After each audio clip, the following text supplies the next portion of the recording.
ఓం నమ శివాయ. ఓం శ్రీరామాయ నమ. ఓం శ్రీరామాయ నమ. ఓం నమో నారాయణాయ నమ. నమో భగవతే వాసుదేవాయ నమ. మనం నిన్నటి ఎపిసోడ్లో మనం ఏం చెప్పుకున్నామంటే, ఈ మొత్తానికి అన్నిటికీ కారణం మనస్సు. ఈ సంసారానికి, ఈ జగత్తుకి మొత్తానికి మూల కారణం ఏంటంటే మనస్సు అని మనం నిన్న స్పష్టంగా తీసుకున్నాం. ఇప్పుడు ఆ మనస్సు అనేది మనకు తెలిసిపోయింది కావున మనస్సుని మనం ఎలా శుద్ధిపరచుకోవాలి, దాన్ని ఎలా కంట్రోల్ చేసుకోవాలి అనేది మనం చూడాలి. ఇంకోటి, వశిష్ఠ వాక్యాలు ఆయన ఏం చెప్పాడు? ఈ రామా, నువ్వు వ్యధ చెందవద్దు, ఈ జగత్తుని గురించి ఎటువంటి ఇదిగా చింతన పడవద్దు, సంసారాన్ని గురించి కూడా చింతన పడవద్దు అని సాబ్ చెప్పాడు. దీనంతటికి మనస్సు మాత్రమే కారణం. కాబట్టి మనస్సుని నిగ్రహపరుచుకొని ఉంచుకుంటే సరిపోతుంది. కాబట్టి ఈ ప్రపంచాన్ని ద్వేషించిన అవసరం లేదు, సంసారాన్ని కూడా ద్వేషించిన అవసరం లేదు. ఇవేం వీటి గురించి నువ్వేమీ ఎక్కువ మనాది పడిన అవసరం లేదని చెప్పాడు. అయితే ఈ వశిష్ఠవాక్ ఇది విని రాముడు తెలుసుకున్నాడు. ఏమని? మనకు సంసారం గురించి భయమేమీ లేదు, సంసారంని మనం గ్రహించాలి. ఆ సంసారంపై మనకు ఒక రకమైనటువంటి అజ్ఞానం ఉంది, ఆ మోహం ఒకటి ఉంది. ఆ మోహాన్ని మనం విడనాడాలి అనేది తెలుసుకున్నాడు.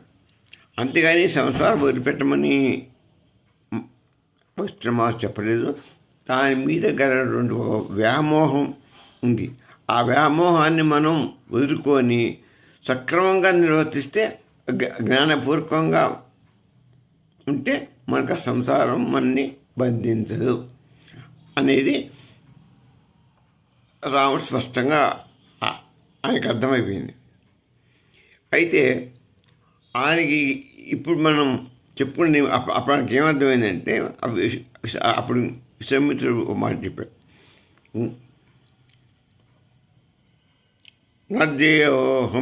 నదేహోహం నశ్వప్రాణో నమేజో నాపి చాహం చిద్రూపోహం నిరాభాస శాంతో అహం శాశ్వతో వ్యహ నదేహో అహం నదేహ అహం. ఇక్కడి నుంచి మనం కొంచెం దీర్ఘంగా పోతున్నాం. ఇక వేదంలోకి మనం దిగుతున్నాం, ఉపనిషత్తుల్లోకి, వేద సారంలోకి దిగుతున్నాం, వేదాంతాల్లోకి మనం పోతున్నాం. అంటే ఉపనిషత్తులు అందులో ప్రవేశిస్తున్నాం మనం. ఇంతవరకు మామూలుగా మనం సంసారం అంటే ఈ మోహం ఎంతో నేర్చుకున్నాం. ఇప్పటి నుంచి వైష్ణవాసి బోధ ఎలా దిగుతుందంటే, ఉపనిషత్తులు లోపలికి దీర్ఘంలోకి దింపుతున్నాడు. ఇక ఫస్ట్ ఏం చెప్తున్నా అంటే, రామ నదేవో అహం. దేహం అనేది నేను దేహాన్ని కాదు. నదేవోహం నచ్చ ప్రాణం, నేను ప్రాణాన్ని కూడా కాదు. ఈ దేహము నేను కాదు, ఈ ప్రాణం కూడా నేను కాదు. అట్నే నమేజో అంటే ఈ బుద్ధిని కూడా నేను కాదు. దేహాన్ని కాదు, స్థూలదేహం కాదు, లోపలటువంటి ఈ ప్రాణం కూడా నేను కాదు. నాకున్న ఈ బుద్ధి దేహంతో నడిపించే బుద్ధిని కూడా నేను కాదు. మరి నేనెవరిని అంటే చిద్రూపోహం. చిద్రూపోహం, చిద్రూపం అంటే సత్తు చిత్తు ఆ రెండే శాశ్వతారం అనుకున్నాం. అహం సత్తు ప్రచిత్తు ప్రసహం. సత్తు ప్రచిత్తు ఆనంద స్వరూపం, ఆనందం. ఇదే ఎప్పటికీ అసలు బ్రహ్మస్వరూపం ఇది. ఆ సచ్చిత్ స్వరూపాన్ని నేనే అని గ్రహించాడు. ఆ సత్స్వరూపాన్ని నేనెవరిని? దేహాన్ని కాదు, ప్రాణాన్ని కాదు, బుద్ధి కాదు, అహాన్ని కాదు. అంటే అహం అంటే ఏంటి? నేను. అహంకారం కాదని నేను చెప్పాను. నేను అహం అంటే నేను అంటే లోపల ఉన్నటువంటి ఆత్మ. నేనంటే ఆత్మ. ఆత్మ అంటే ఏంటి? పరబ్రహ్మస్వరూపం, పరమాత్మ యొక్క స్వరూపమే అది నేను. అహంకారం ఆత్మను కూడా కాదు. అంటే ఆత్మనే కాదంటే ఇప్పుడు ఏమన్నట్టు మనం బ్రహ్మస్వరూపం, ఆ బ్రహ్మస్వరూపమే లోపల ఉంది కాబట్టి ఇది నేను అహంకారం నేను కాదు. మరి నేనుగా అంటే అది కాదంటే నేను బ్రహ్మస్వరూపాన్ని, అదే అహం బ్రహ్మాస్మని ఇక్కడనే చెప్తున్నాడు. నువ్వెవరు? ప్రాణం కాదు, బుద్ధి కాదు, దేహం కాదు, అహంకారం కాదు. మరి ఎవరి నువ్వు? శుద్ధ చైతన్య స్వరూపాన్ని. చిద్రూపోహం నిరాభాస శాంతోహం. శాంత స్వరూపుణ్ణి, శుద్ధ చైతన్య స్వరూపుడు. ఎవరైనా శుద్ధ చైతన్య స్వరూపుడు? సత్పదార్థం. ఆయన సాక్షాత్ భగవంతుడు మాత్రమే, పరమేశ్వరుడు, బ్రహ్మస్వరూపం అంటారు దాన్ని. అంటే బ్రహ్మ అంటే బ్రహ్మ కాదు, బ్రహ్మస్వరూపం అంటే వేరే. అది కంటికి కనపడినటువంటి వస్తువు, నిరాకారుడు, నిర్గుణుడు. అది సత్పదార్థం. సత్ అంటారు దాన్ని. అది శాశ్వతమైన వస్తువు. దానికి చిత్తు కలిస్తేనే ఈ సృష్టి మొత్తం ఏర్పడుతుంది. ఆ రెండు శాశ్వతమైన పదార్థాలు. ఒక రూపాయికి రెండు వైపులా సత్తు చిత్తులాగా ఉంటాయి. కాబట్టి ఒక రూపాయి తయారు కావాలంటే బొమ్మ బొసు ఎలా ఉండాలో సత్తు చిత్తులు ఉన్నాయి. అంటే ఈ రెండు శాస్త్ర పదార్థాల కింద లెక్క. అట్లనే ఈ రెండు కలిసినప్పుడు మనకు లభించేదే ఆనందం. అంటే ఈ మూడు కూడా ఒక రకంగా శాశ్వత రూపాన్ని అంటే అదే పరబ్రహ్మస్వరూపం ఇది. కాబట్టి నేను ఏంటి? శుద్ధ చైతన్యాన్ని, శాంత స్వరూపాన్ని, శాశ్వతం. నేను ఆ సత్పదార్థం అంటే నేను సత్యం అంటే ఏమర్థం?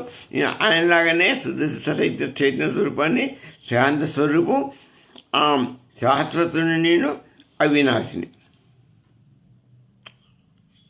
ఆయన అవ్యయం కదా, అవ్యయుడు కాబట్టి నేను కూడా అవ్యయమే. కాబట్టి నేనెవరిని? సాక్షాత్తు పరబ్రహ్మ స్వరూపాన్ని. అందుకని మనం ఏమనుకుంటున్నాం? అహం బ్రహ్మాస్మి అని తెలుసుకోవాలి.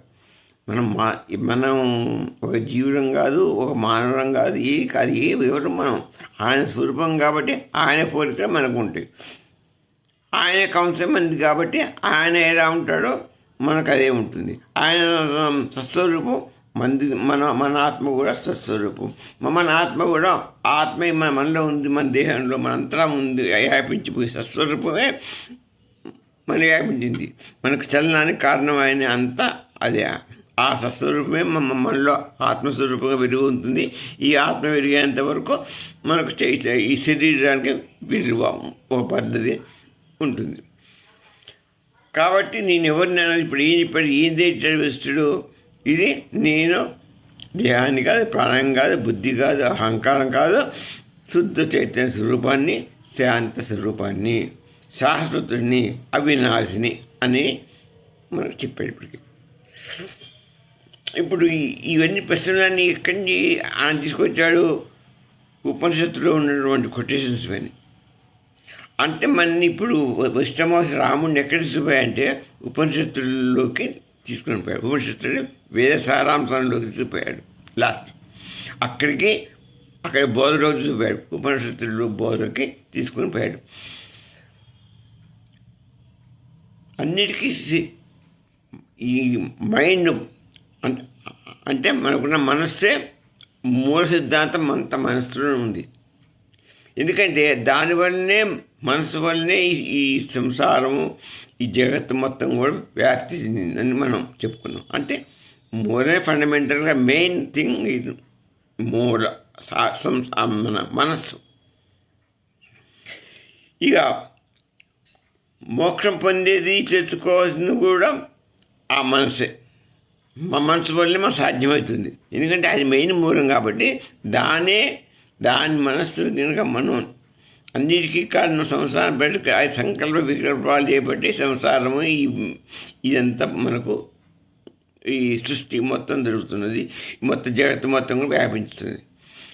అందుకే మనం అన్నిటికీ మూలవేది మనస్సు. దాన్ని కంట్రోల్ చేసుకుంటే మనకు అది ఆ మనస్సు కంట్రోల్ చేసుకోవాలి. దాన్ని తెలుసుకొని మనం ఇది చేయాలి. అంటే దాన్ని తెలుసుకోవడం అంత సులభం కాదు, దాన్ని కంట్రోల్ చేయడం అంత సులభం కాదు. ఎందుకంటే మనస్సుని అవిద్య అనేది, మాయ అనేది కమ్ముకుంది. ఎంత కమ్ముకుందంటే మనం ఎన్నో జన్మలు ఎత్తాం, దాన్ని తెలుసుకోవాలని ప్రయత్నం చేస్తున్నాం, కానీ మనకు అది సాధ్యపట్టలేదు. మనం అంతా మనలో ఆ మనసులో అంతా చెత్తాచారం అన్నీ పేర్కొని పోయి బాగా ప్రతి జన్మలకి అది మందంగా తయారైపోయింది. దాని పేరు మందంగా తయారైపోయి అసలు మనసు పాతాళలోకంలో పోయింది. ఈ చెత్త అంతా పైకి వచ్చింది. లోపల ఉన్నటువంటి ఆ మనసుని మనం తెలుసుకోలేకపోతున్నాం. దాన్ని అది మనకు తెలవటండి. ఈ అయితే మరి ఈ దేవుడు కప్పబడింది మనసు అజ్ఞానం వల్ల కప్పబడింది. ఈ అజ్ఞానం మరి ఎక్కడి నుంచి పుట్టింది అంటే, అజ్ఞానం ఎలా పుట్టిందంటే, అజ్ఞానం మరి అజ్ఞానమే కదా మనసును కమ్మింది, అంత చేసింది. అంటే అజ్ఞానం మూలం. దాని కొరకే మనం ఆ జ్ఞానం పోవడం కొరకే జ్ఞానం సంపాదించుకుంటున్నాం. ఈ జ్ఞానం ద్వారా అంటే వెలుగు కాబట్టి అజ్ఞానం అది అజ్ఞానం చీకటి కాబట్టి అంధకారం ఉంది కాబట్టి దాన్ని ఆ అజ్ఞాన పొరలన్నింటినీ తీసివేయాలి. అది అజ్ఞానం ఎక్కడి నుంచి వస్తుంది, అది ఎక్కడి నుంచి వచ్చింది అది అంటే వాసనలు అని ఉన్నాయి, విషయ వాసనలు. అవి మనసుకు ఒక రకమైనటువంటి కింద పనిచేసే అన్నమాట. మనకు ఒక చోట ఒక పని చేస్తున్నాం, అక్కడి నుంచి వాసన వస్తుంది. ఇప్పుడు మనం వంటకాలు చేస్తున్నారు, అక్కడ మరి మిర్చి బజ్జీలు ఎవడో బండి పెట్టుకొని తయారు చేస్తారు కొంత దూరంలో. అక్కడి నుంచి మనకు ఒక రకమైన వాసన వస్తుంది. వాసన అంటే ఏంటి, అక్కడ ఏదో జరుగుతున్నది అనే ఒక సిగ్నల్ వస్తుంది. ఆ సిగ్నల్ రాగానే మనసు దాన్ని బట్టి మన శరీరంలో ఉన్నటువంటి ఈ యొక్క కళ్ళు కానీ చెవులు కానీ ఇవి ఏదో ఒక ద్వారా మనకు ఒక వాసన అందుతుంది.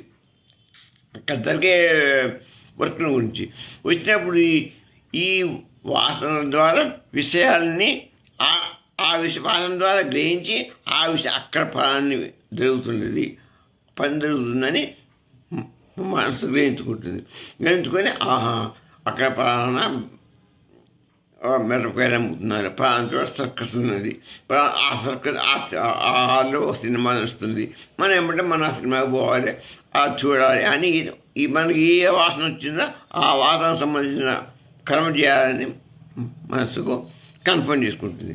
ఏమంటే నాకు అది కావాలి, అది నేను చూడాలి, అది చెయ్యాలి అని ఒక స్థితికి వస్తుంది. మనసు వచ్చి బుద్ధి చెప్తుంది, బుద్ధి ఏం చేస్తుంది, ప్లాన్ చేస్తుంది.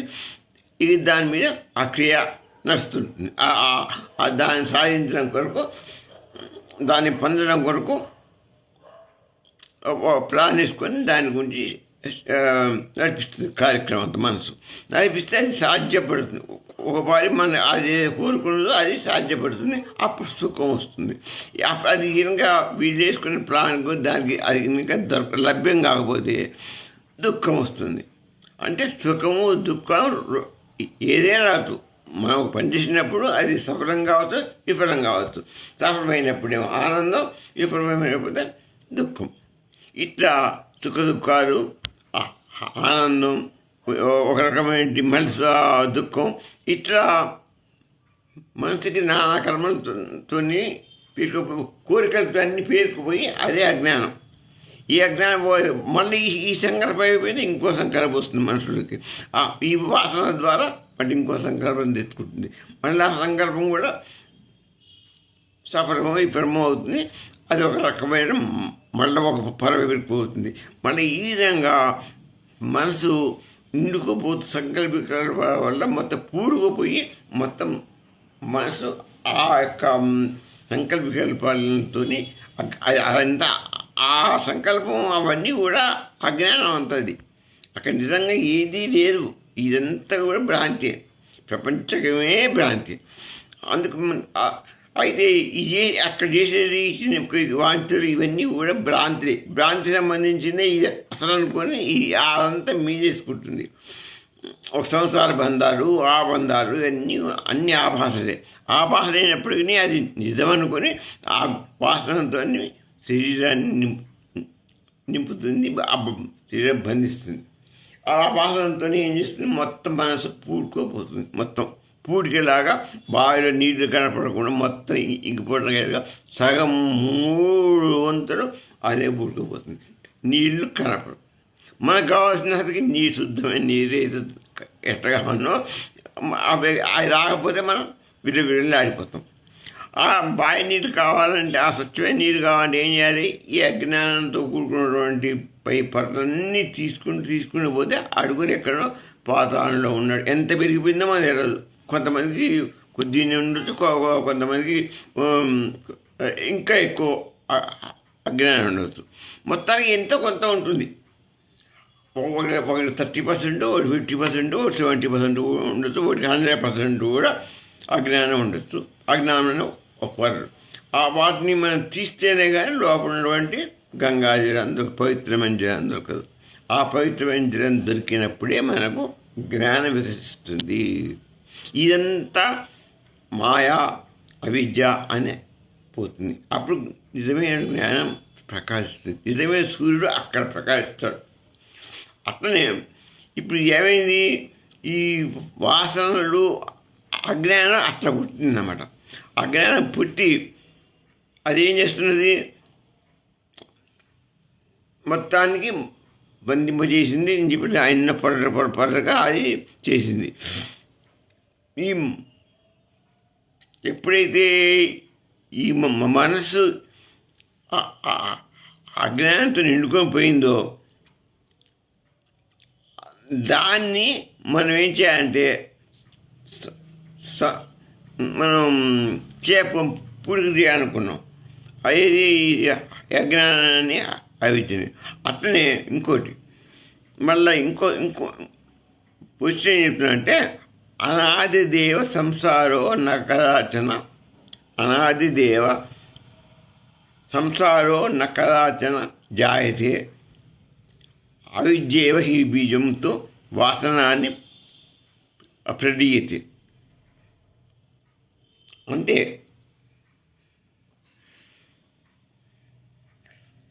ఈ సంసారం మరి ఎలా పుట్టింది మనం అనుకున్నాం.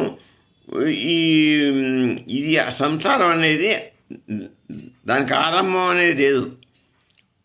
ఈ సంసారానికి ఇవాళ కొత్తగా వచ్చింది కాదు, జగత్తు కూడా కొత్తగా వచ్చింది కాదు. ఇది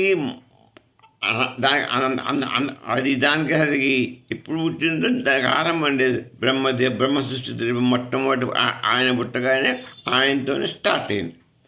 ఆయన ఏమంటే సృష్టి చేయాలనుకున్నాడు.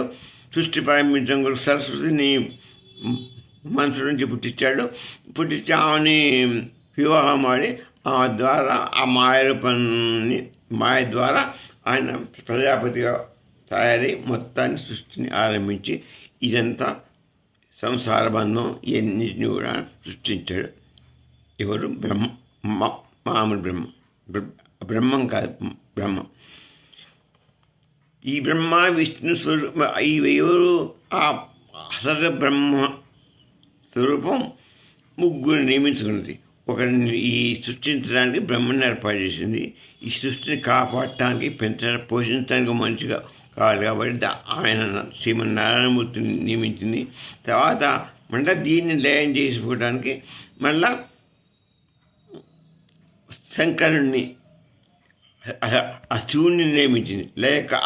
లయకారుడు శివుడు, సృష్టికర్త బ్రహ్మ, పోషకకర్త శ్రీమన్నారాయణుడు, లయకర్త శివుడు. మళ్ళా తిరిగి సృష్టి మళ్ళీ బ్రహ్మ ద్వారా ఇట్లా చక్ర బ్రహ్మం తిరుగుతూనే ఉంటుంది. మళ్ళీ సృష్టి, మళ్ళీ పోషణ, మళ్ళా లయము, మళ్ళీ మన సృష్టి ఇట్లా చక్ర బ్రహ్మణం. ఈ చక్రం సైకి చక్రం ఎలా తిరుగుతుంది, పైకి కిందికి ఎలా తిరుగుతుందో సృష్టి తిరుగుతుంటుంది. పోషణ వస్తుంటుంది, మళ్ళీ తర్వాత మళ్ళీ లయం అవుతుంటుంది. ఈ విధంగా తిరుగుతూ పోతూనే ఉంటుంది. కాబట్టి ఈ సంసారం ఇవాళ వచ్చింది కాదు, అది నుంచి ఉన్నటువంటిది. దీనికి ఆ బీజం ఏంటి? సంవత్సరానికి రావడం అంటే అవిద్యనే దానికి బీజం. వాసన దీనికి అవిద్యనే బీజం. అంటే అవిద్య వల్ల బీజం అని ఎందుకంటున్నాం అంటే వాడి కర్మలు చేసుకునే ఏది ఉంటుందో ఆ కర్మల వల్లనే వాడికి మళ్ళీ సృష్టి వాడిలోకి వాడు వస్తున్నాడు. జీవుడు వాడు చేసిన కర్మల యొక్క ఫలితాన్ని అనుభవించి మంచి కర్మలు అయితే మంచి జీవిగాను, చెడు కర్మలు కనుక ఎక్కువ ఉంటే చెడు కర్మలుగా, చెడు కర్మలు ఎక్కువైతే దుష్టుడిగా జన్మెత్తాడు. అంటే దీనికి మన పుట్టుకకు దానికి కారణం ఏంటి? అవిద్య. అవిద్య ఎలా వచ్చింది? మనం అనుకున్నది విషయవాసన వల్ల అవిద్య పెరుగుతుంది.